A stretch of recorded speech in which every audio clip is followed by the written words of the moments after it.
Good day, Las Vegas, and welcome back to Vegas Vibes, giving you a peek at what's groovin' and brewin' in the music pageantry, live production, and fascinating scenes in the city that never sleeps. And I'm your host, Esmeralda Padilla-Gould.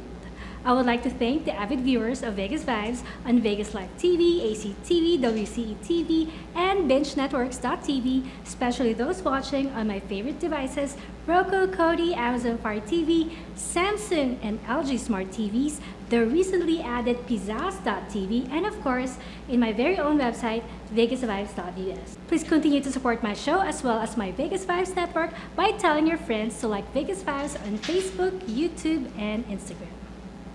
I also would like to thank the millions of visitors who came to Vegas this month as we continue to celebrate the Vegas Vibes moment that Las Vegas is fully open despite the illegal invasion of the Delta variant.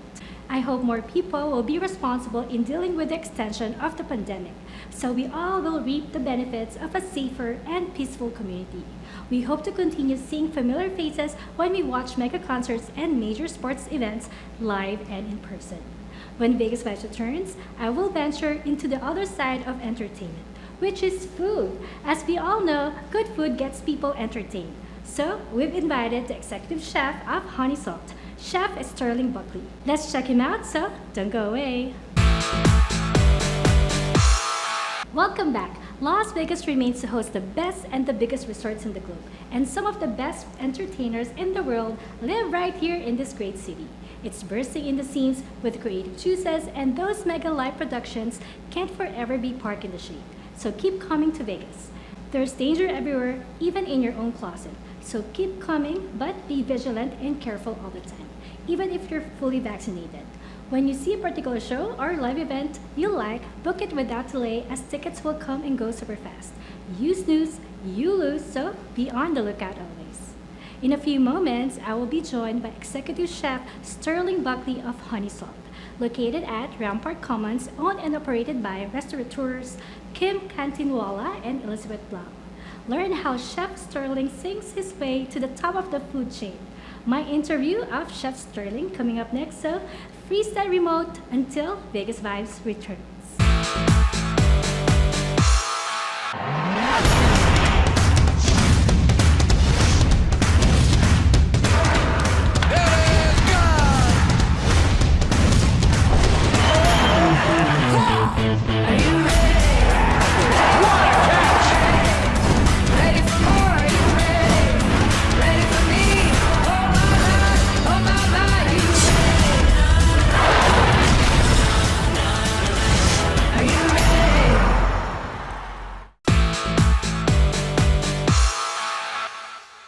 Welcome back to Vegas Vibes. On Vegas Vibes, we feature amazingly talented people from many walks of life who contribute to making Las Vegas the entertainment capital of the world. And on that note, here with us today is a great chef who is very passionate about food and cooking since he was a child. He has worked as the executive chef in many of Las Vegas's top restaurants like Gordon Ramsay Steakhouse, where he was inspired to elevate his talents while working for one of the top chefs in the world. He has also worked for David Chang at Momofuku, Michael Morton at La Cave, and Michael Mina at Strip Steak and Hakkasan Group. He's currently the executive chef at the exclusive Honey Salt restaurant in the Rampart Commons here in Las Vegas. I'm very pleased to have on Vegas Vibes the singing chef, the remarkable Sterling Buckley. Thank you. Thank you Hi, so much. Sterling, how are you? Very good, very good. Excited to be here. Well, before we started rolling, I was already impressed with all of your stories. But I must say that your passion and motivation must be to the roof, because being in this restaurant industry is very tough. I mean, it's one of the toughest industry to be successful at. So what actually motivated you, or what started it all for you? Just the love for just making great experiences. There's nothing better than when I see a guest or just even anybody just eat food and say, oh wow, that's amazing. Or even when I sit down at a table with my family and we share some food and we're like, oh, this is great. Creating those memorable moments makes it all worthwhile. No matter how many hours I work a day, it's just like, it makes it great. So if I can create one memorable experience for one person every day, it's worth it. But of course, you did start as a chef, or I mean to say, you were lining yourself to create music. Yes. So what shifted you from music to culinary arts? Well, it's kind of funny because I've noticed throughout my career, a lot of people in the restaurant industry actually shift from being either in the music industry or sports actually. So it's kind of, I guess it's because of the camaraderie. It's just like when you're playing with a band or you're playing with a sports team. It's just the camaraderie that you get being in the kitchen. It's the excitement of having a team around you and making everything. It's almost like an orchestra in the kitchen as well. You're watching the saute cook make something that's perfectly timed with what the grill cook has, with what the garde-manger cook has. It's amazing to watch the orchestration of everything going on in the kitchen and how everything comes up at the same time. And it ends up on the table, watching all the servers move around the dining room with perfection, making sure that the orders are taken properly, and clearing and marking the tables in the middle of guests talking. It's just like music. It's an orchestra right there in front of you. You don't even realize it half the time because most people are enjoying their food, but we watch it and we see this beauty of how the restaurant works. That's what really intrigued me about being in a restaurant. I actually did front house first, and then I moved to the back house, and it's just impressive watching the cooks and watching how the servers and everybody come together to make a great experience for people every day. So do you sing like in the musical Disney shows while cooking, while in the kitchen? So a big part of my style as a chef is I like to make sure that my cooks are happy. I like to make sure that the people in the restaurant are happy. So at times I do sing a little bit, and it gets everybody excited, especially when we first open up the restaurant and nobody's there, none of the guests are in there. I always like get everybody excited and pumped up for the shift. So sometimes we'll put on music and I'll sing along with music, and it gets everybody excited. So I do sing in the restaurant every now and then. Well, of course, you have people you admire, like the top chefs in the world that you have worked with. What qualities do you admire about them, and why? I admire leadership. Being a chef is more than just cooking. And I didn't understand that when I started off as a line cook. I didn't understand that until I had multiple chefs that had mentored me and say, hey, look, when you get the higher up you get, it becomes less about cooking. It becomes more about managing or leading and guiding and teaching. And I was like, okay. And then I got there and I was like, wow, that's real. And so what I admire about the great chefs is their leadership, their ability to teach and guide all the cooks, not even just cooks, just people in the restaurant. From anybody, you can teach anybody, from a dishwasher to a server to a host person, and vice versa. They can teach me things too. So it's the leadership that I really love about all the celebrity chefs that work with. So all those experiences that you've had, how did it shape you to the chef that you are today? What are you very proud of being as a chef? I'd say the most thing I'm proud of is watching all the cooks that have turned into either sous chefs or executive chefs, or even dishwashers that turn from sous chefs to dishwasher to line cook to sous chef to executive chef. I love watching that because it shows me that I was part of their growth. I was part of their growing in their careers. So I love watching that. There's nothing that makes me more proud of my career and where I've been than watching other people grow and us growing together as chefs or just as people in general. So it gives you a self-fulfillment. Yeah, oh yeah, 100%. Even if they don't even stay in the restaurant industry. I try to mentor people no matter what. Of course, in the restaurant industry, there's a lot of younger kids that do things such as, are going to college and they're paying their way through college. I always try to sit there and tell them like, hey, make sure you're doing this, stay out of trouble, whatever.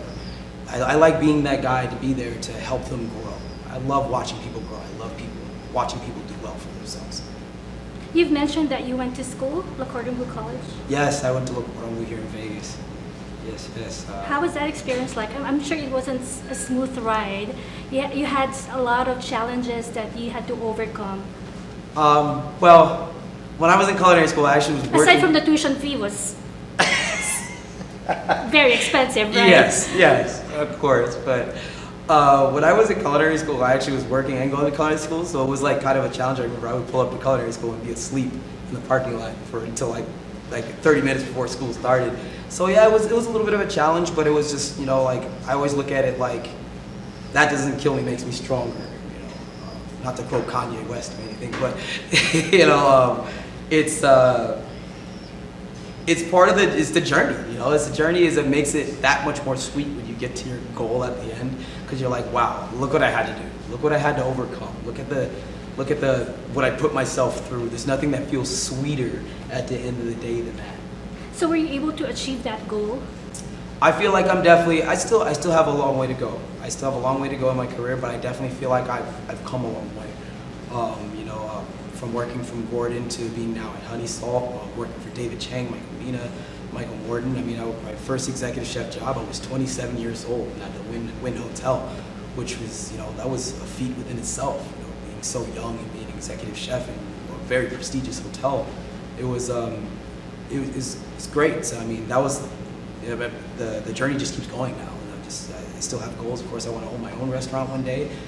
That's a big reason why I'm working with Kim and Elizabeth right now at Honey Salt, because I wanted to learn from them. I wanted to learn as much as possible. I worked on the strip my whole career pretty much, and I just wanted a new challenge. I wanted to say, hey, look, I want to pick your brains, so when I get to my spot, I'm ready. So what specific cuisine would you like to focus on? What's your specialty? I really don't have a specialty per se, but what I do is I like to take modern American cuisine or Southern cuisine, and I like to mix it with different things. I like to take my journey as a chef, and I like to mix it with my roots.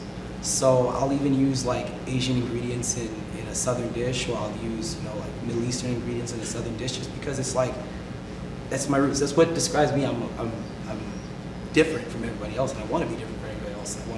I want to show it on my plates. Yes, you have mentioned that you have discovered that that it's actually part of your history. I mean, in your family, it's in your family. Yeah. So my great aunt was a pastry chef in Little Rock, Arkansas. My father's from Little Rock, Arkansas. My aunt was a pastry chef, and she had like this amazing apple pie recipe, I guess. And, I guess these men came to her to ask her if they could take her apple pie filling and can it, and she refused. And every time I think of that story, that's a chef right there. Like, no, you're not going to take my secrets. You're not going to take my secrets and mass produce them and ruin the beautiful what it started, the beauty of where it started. And that's exactly why I am the way I am. I see it now. I'm like, wow, that's exactly, I would do the same thing. Doesn't matter, you can pay me multi-million dollars. It's just not going to be the same. The passion that I put into my apple pie is going to be the same as in a can. So do you think it's not just enough for you to know the techniques, following the directions in cooking? There's something else that makes it, like, the taste to be different, like people will be raving about your dish. And what do you think it is? Love. It's love in what you do and love in the food. When you can tell the difference. I can watch a line cook all day long, and I can tell the best ones, they actually really, really love what they're doing. They sit there, they'll taste. You see them, they have the plastic spoons on the station, they're tasting their dishes every time. They'll look at a plate and say, that's not right. I got a chef, I have to recook this. That's when you know that's the love they put into it. That's what makes a difference. So that's the magic ingredient. Yes. You have to put your heart into what you're doing. Absolutely, because it's that much different. Look, anybody can just put some things together and put on a plate and put it up in the window for me to send out to a guest. But it's that person that's willing to make sure that it's perfection every time. Make sure, like, is this burnt? Did I put enough salt in this? Did I put enough lemon juice? Did I finish it with butter properly? Is the sauce broken? Is it not broken? Is it this? Whatever. That's the type of food that you don't forget. That's those moments where you're like, wow, that's great. That was a great dish. That was a great plate of food. If you did not become a chef, what do you think you would have been today? Well, my first love before even music was basketball. So I would play basketball from sunup to sundown. But I lived in Southern California. That's where I grew up, Los Angeles. And that would have been it. But I'm only 5'9", so I didn't get my brother's height. He was 6'2", so I had to step back and say, okay. And that's when I hopped into music. So it'd either be basketball or music. But all three, food, basketball, and music, are still a really big part of my life. I love watching basketball, and I still love listening to music. Of course, I have my select favorite artists that I still listen to all the time that get me excited every day. So and you mentioned about the Lakers shirt that someone gave you. Oh yes, so I'm a big, even though he's not my favorite player, I'm a big Kobe fan because of what he's done as a leader and his work ethic. I mean, some of the stories I've heard are really intriguing about how hard he pushed himself. And so, an employee of mine at Gordon Ramsay Steak went to the Kobe Bryant Memorial game after he passed away and gave me the T-shirt that they put in the back of the chairs, and I kept it ever since. It's literally just hanging up in my room. Eventually, I'm going to put it in a plaque with a pair of Kobe's that I own, his shoes that I own, and I have like the Sports Illustrated Kobe Bryant magazine that somebody gave to me as well when he passed away. So, yeah, I just admire the man's work ethic. And that shirt is worth like 10 grand, right? I think I looked it up one time and it was worth like 10 grand. So you must be very someone special to that person. Or what did you do to get that shirt? Are you really good friends or? No, I had only worked at Gordon Ramsay Steak for a year, and I think it's just, it goes back to what we were talking about, making experiences, memorable experiences. You must have done something really special to that guy. I think it's just when you work as hard as somebody, like how I met Kobe, you work as hard as I do at what I do, it's contagious. People see it and people appreciate it, and I think his name was Renee, and he really just kind of like, he loved the fact that I will go in every day, I would treat my employees with respect, and that I loved what I did. So you were well appreciated, and that was your reward. I would like to say so. Yeah. Yes, of course, absolutely. So, okay, what qualities do you believe a good chef should possess? Aside from leadership. Passion, of course, passion, because without passion, it's hard to get through the long hours. Just awareness, being aware of what's going on all the time, because there's so many moving parts in a restaurant. You have to say, I always tell, like, if I'm training a sous chef, I always tell them, use all your senses. So those are a couple of things I think that are really important for a chef. How do you react when a guest or a customer brings back the food? Has that ever happened to you? Oh, it happens. It happens. And the first thing I do, usually I'll always see it come back because I'm always, like I said, awareness of everything going on. I'll see a server coming back or a busser coming back. The first thing I ask is, what's wrong? What was wrong? And usually they'll tell me what's up. If it was, sometimes I'll even like taste the batch that it came from, or I'll make sure I'll tell the cook, turn around, turn to the cook. Because at the end of the day, it's all about making sure that the guest is happy. So I don't sit there and throw a fit about it. I just say, okay, let me make sure that the next time it goes out, that we're doing the best we can to make it perfect for the next guest. It's good that you don't get, you take criticism. I try. You have mentioned putting your own, the ultimate goal is for you to have your own restaurant. Yes. Well, I would love to have just like a place where I can do the food that I've always wanted to do. And eventually I want to be able to have a restaurant group, so multiple restaurants, so I can also have other chefs that want to grow in the industry do the food that they want to do, and be able to have a platform for them to work under me or work for me, to where they can spread their wings and do the food they want to do. And eventually I want to also want to own hotels. I've thought about doing some hotels. I've lived here so long. It's kind of it's in the blood a little bit. So yeah, that's exactly the future. And also maybe having my own farms where we can raise our own food, so that can be part of our restaurants. And I've always wanted to have like a bacon factory too. Me and my family love bacon so much. Just love to have something like that. So, yeah, this is where we have our own bacon. That's wonderful. What do you do when you're not cooking?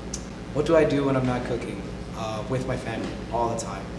My wife, my 3 kids, my mother, my father, my brothers, my cousins. I always try to be with my family because a lot of the time I'm at work. So I try to make sure that when I'm not at work, I'm with them. And so that's pretty much it. I just try to be with them because a lot of my time is at work. What can your followers learn from your experience? Like, how would you like to be remembered in this lifetime? How would you like to make an impact in this world? Never stop.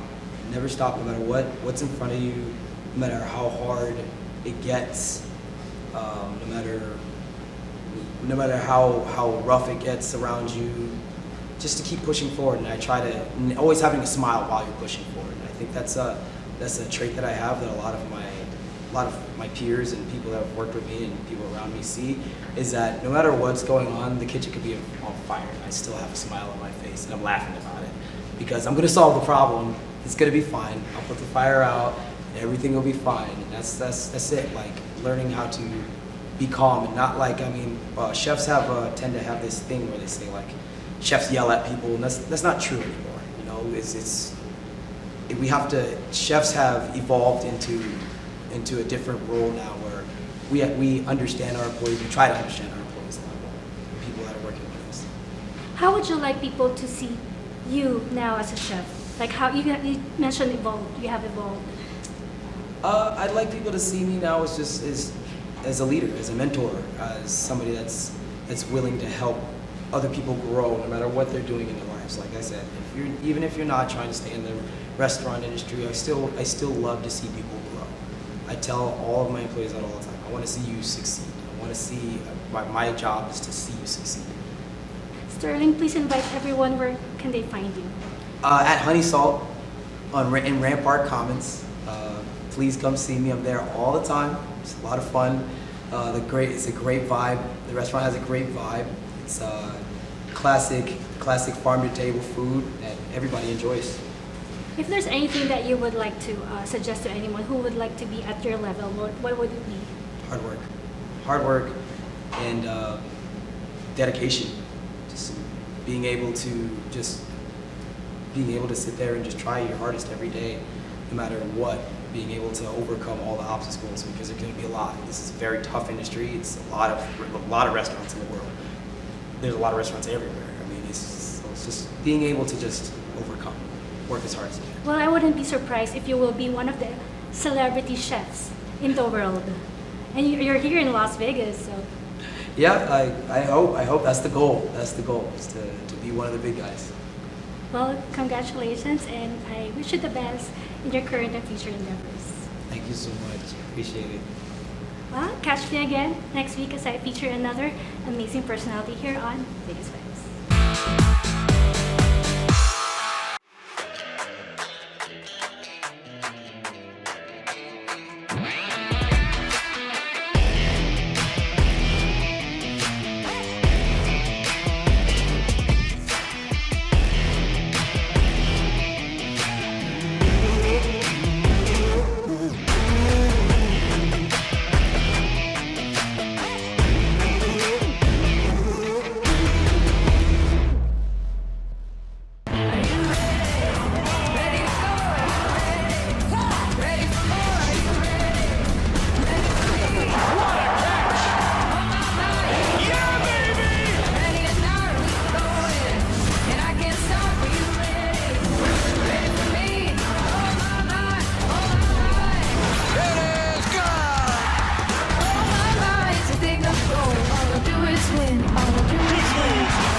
For thousands of years, our ancestors have treated diseases and sicknesses by natural means, using plant and earth materials like herbs and trees. In just 100 years, mankind has developed amazing scientific advancements that allow us to enjoy a better life. However, without proper balance, a poor diet, and lack of exercise, our health can deteriorate. Inflammation in the body becomes our worst enemy when it comes to maintaining a healthy lifestyle. So how do we prevent our health from declining? Natural medicine.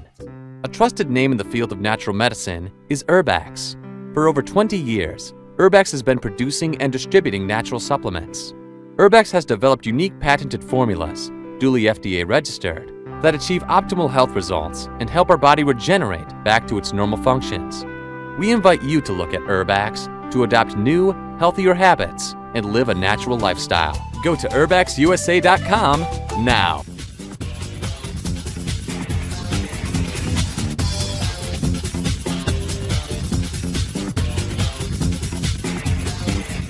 The widest coverage, the fastest speeds, only through Asian Networks. Call now for huge standalone and bundle savings at 702-332-3600. We hope you enjoy watching this Vegas Vibes episode as much as I did. Promise to join me again next week on the same fabulous Vegas Vibes channel. And to all our global viewers out there, let me remind you that Las Vegas is not just about the world-renowned Strip or the famous Fremont Street experience in the vibrant downtown district. It has real people, a lot of them musicians, live entertainers, and those involved in the world of pageantry. And to the people here in the Valley who work hard each day to make Las Vegas a global brand. I would like to feature you and your cool story right here in Vegas Vibes, either in the studios or online via Zoom. If you believe that's you, please email me now at vegasvibes1@gmail.com. Before I go, I would like to thank my wardrobe sponsor, Anne Fontaine, located at the Forum Shops of Caesar's Palace. Anne Fontaine is now open for business as well. You may call Miss Annie Billings at 702-733-6205 to make an appointment. And now for my favorite segment, the Vegas Vibes Closet.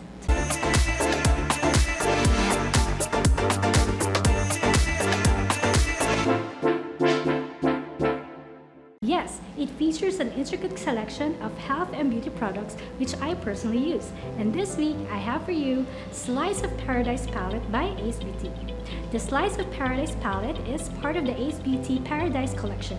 It features 12 colors that can be used to create bold, fun looks. Each color has been carefully milled and pressed to provide the easiest, smoothest application and the most excellent color payoff. I am an obsessed fan of Ace Beauty products. The eyeshadows are highly pigmented and beautiful. The texture of the powder in this palette is fluffy and easy to blend that will make you love using it. It's long-lasting and every color pops and could stand on its own for a monochrome look or altogether for a multicolored look. Check it out, ladies. Below is the link if you wish to learn more about it or purchase it without a link. Search for Vegas Vibes Closet. Follow Vegas Vibes on Facebook, YouTube, and Instagram, or check out VegasVibes.us for updates and announcements. Once again, I'm your host, Esmeralda Padilla-Gould. Thank you for watching. Mwah!